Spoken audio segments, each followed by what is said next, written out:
The European Union has formally suspended its trade agreement with the United States. The decision was confirmed by Bernd Lange, chair of the European Parliament's Trade Committee, who said negotiations were on hold until further notice. In a statement, Lange cited renewed U.S. tariff threats and what he described as risks to Europe's sovereignty and territorial integrity. His conclusion was blunt: business as usual is no longer possible.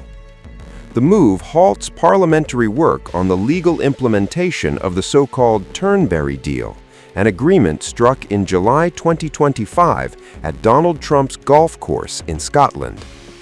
The deal had been designed to de-escalate a looming trade war. It reduced U.S. tariffs on European goods to 15%, down from the 30% Trump had threatened earlier in the year. In return, Europe pledged increased investment in the United States and steps to boost American exports.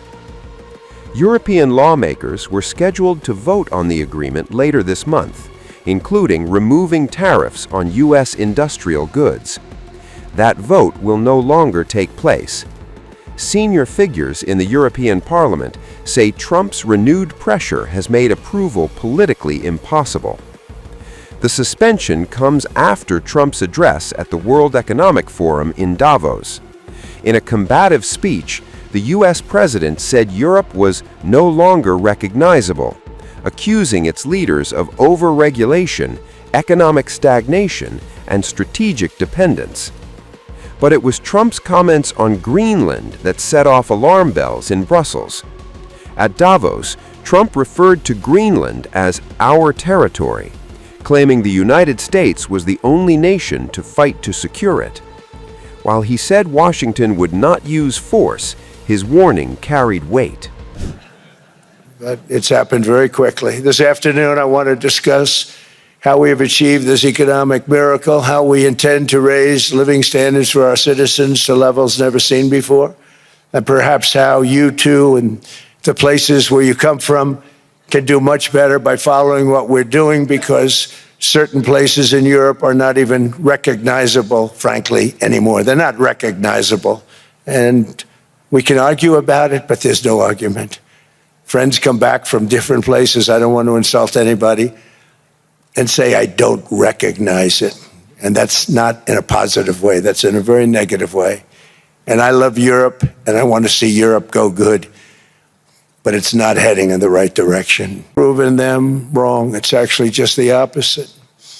In 1 year, our agenda has produced a transformation like America has not seen in over 100 years. Instead of closing down energy plants, we're opening them up.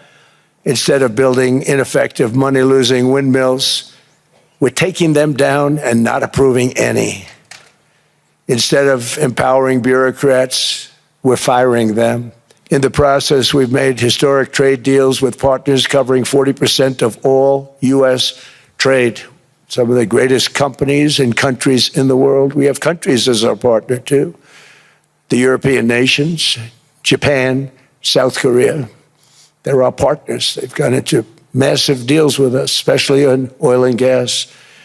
And these agreements raise growth and cause stock markets to boom, not only in the U.S., but virtually every country that came to make a deal, because, as you've learned, when the United States goes up, you follow. It's really become a staple. Under my leadership, U.S. natural gas production is at an all-time high by far. U.S. oil production is up by 730,000 barrels a day, and last week we picked up 50 million barrels from Venezuela alone. Venezuela has been an amazing place for so many years, but then they went bad with their policies. 20 years ago, it was a great country, and now it's got problems, but we're helping them. And those 50 million barrels, we're going to be splitting up with them, and they'll be making more money than they've made in a long time. Venezuela is going to do fantastically well. We appreciate all of the cooperation we've been giving. We've been giving great cooperation. Once the attack ended, and they said, let's make a deal. More people should do that. But Venezuela is going to make more money in the next 6 months than they've made in the last 20 years. Every major oil company is coming in with us. It's amazing. It's a beautiful thing to see. The leadership of the country has been very good. They've been very, very smart. Greenland is a vast, almost entirely uninhabited and undeveloped territory. It's sitting undefended in a key strategic location between the United States, Russia, and China. That's exactly where it is, right smack in the middle. Wasn't important nearly when we gave it back. You know, when we gave it back, it wasn't the same as it is now. It's not important for any other reason, you know, everyone talks about the minerals. There's so many places. There's no rare earth, no such thing as rare earth. There's rare processing, but there's so much rare earth. And to get to this rare earth, you got to go through hundreds of feet of ice. That's not the reason we need it. We need it for strategic national security and international security. This enormous unsecured island is actually part of North America, on the northern frontier of the Western Hemisphere. That's our territory.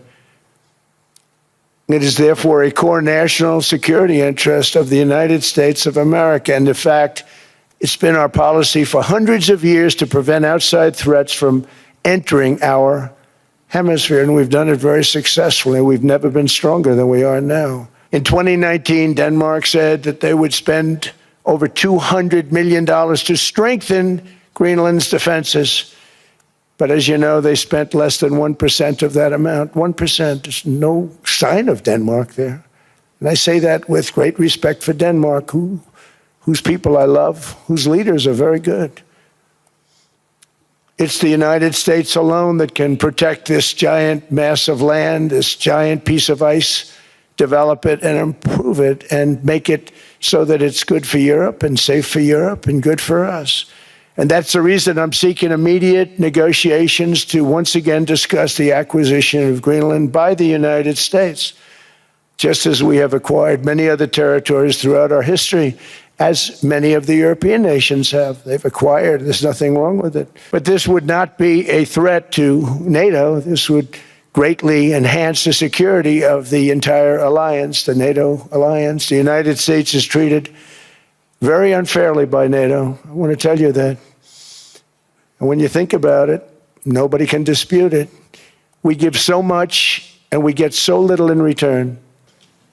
We never ask for anything and we never got anything. We probably won't get anything unless I decide to use excessive strength and force where we would be, frankly, unstoppable. But I won't do that. Okay, now everyone's saying, oh, good. That's probably the biggest statement I made, because people thought I would use force. I don't have to use force. I don't want to use force. I won't use force.